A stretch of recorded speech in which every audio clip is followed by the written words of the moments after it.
Everyone, got a new shotgun to show. Been looking around for a used 20 gauge. Walmart up here doesn't sell guns. I don't know why. Whether they don't have somebody with an FFL, but the Walmarts here in Vermont don't sell guns. So I can't find a Hatfield here in Vermont. And by the time I go to a gun dealer to get one, you can get them at Walmart, I can see, for around $100. But I talked to a couple different gun dealers. They're up $170, $80 by the time you go through them. So I picked up this. It's made in China. It's called the Stevens. It's made for Savage Arms. It's model 301, and it's 20 gauge, what I wanted. My reason for 20 gauge is I want to be able to use the cheaper ammunition.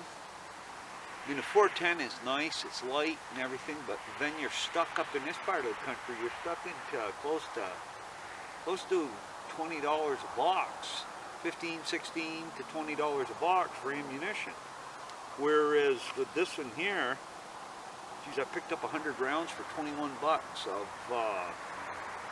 7/8 ounce of number 8 shot, 2.5 grams equivalent, which is perfectly good to shoot pigeons and doves and nuisances around the yard here. You can even buy full ounce 2 3/4 gram loads, pretty reasonable. $8 a box for 25. Buckshot and slugs, they're the same prices for 410, 12 gauge, 410, they're all up there. But this is this Stevens gun. So far, I'm not disillusioned. I mean, with what I bought it for, it certainly fits the bill. I wanted something that if I banged it up on a four-wheeler or something, didn't bother it. Kind of a little cartridge gun. It does have the wind choke in the end that you can screw out. I loosened this before,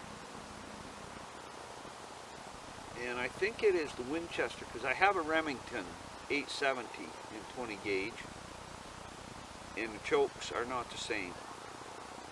But this one here, I don't see that Savage is offering other chokes, but I might be able to get I'm going to look into that and see where I can get other tubes. This one is the modified tube, which seems to work good right now.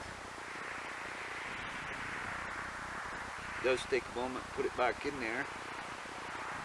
And I have a wrench for my Remington that worked very nicely on it, but I had loosened it. I like to keep those oiled so they don't get in there too tight, and I don't have a tendency to really reef on them. This does have, you pull the hammer back and you can enact this, well, I say you can. Yeah, right there, this other safety. It only lets the hammer go so far. Probably not, I don't know. But you have to, not all that safe, because now you can't open it. So if you don't shoot the round that's in it off, you have to pull this back. You, of course, never put your finger on the trigger.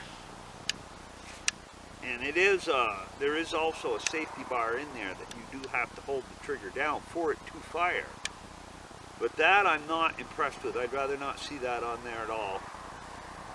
You know, if you could work it without cocking it. Okay, right now, if I could open the gun, take the shell out with that on, it would be a good feature. But by having to shut it off, you've got a live shell in there. You have to pull it back, keep your finger out of the trigger. You can put it down, and then you can release it, and then you can open it. A lot of people are going to have a tendency to have their finger in that trigger guard when they do that. And it would be it's awful easy to drop that hammer. But that's my only complaint about it. And I suppose that's something that's probably being forced on the gun manufacturers. It is a 26-inch barrel, 3-inch, 2 3/4, 3-inch chamber. Recoil was mild on it. Right here in the yard, Can't get to my shooting range. Too much snow on the road over there to get up there. So you really can't shoot a whole lot right here. I do once in a while, but there's somebody over there walking dogs. And I do shoot 22 a little bit, but shotguns are a little noisy. It's not illegal here, but it tends to draw attention. That, you know, I mean, I don't blame people. They're in their house and the shotgun goes off right side of it. They're not real happy about it. But we will do some shooting with it when the weather warms up and we can get back on the range where I can shoot. But in the meantime, it's not a bad gun for the money. It was $159.95. That's what they charged for this one. I would have liked to found a nice used H&R. You know, an American-made H&R. Oh, I'd love to found a nice used Winchester 37. An older one, or even a Remington single shot, but you don't see them very often. Single shot shotguns are popular. People don't realize it, but there's a big popularity for them. They're hard to come by, used ones.